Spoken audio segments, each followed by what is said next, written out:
Hello everyone, আসসালামু আলাইকুম। তো আমি একটু বিফ দিয়ে চাপ বানিয়েছিলাম রুটি দিয়ে খাওয়ার জন্য বিকালের নাস্তায়।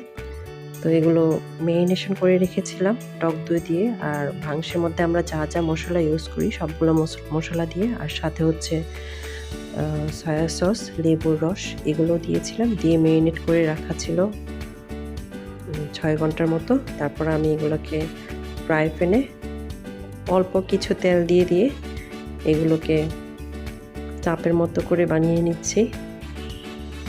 চাপ জিনিসটা আসলে আগুনের তাপে সেঁকে দিয়ে করলে অনেক বেশি টেস্ট হয়, যেহেতু ওরকম প্রসেস নেই। তারপরেও এটা খুবই খারাপ হয়নি এমন না, টেস্ট কিন্তু অনেক অনেক মজার ছিল, জাস্ট বাসায় বানালে যেটা হয় আর কি। তো এই যে রুটি দিয়ে খাচ্ছি, এটা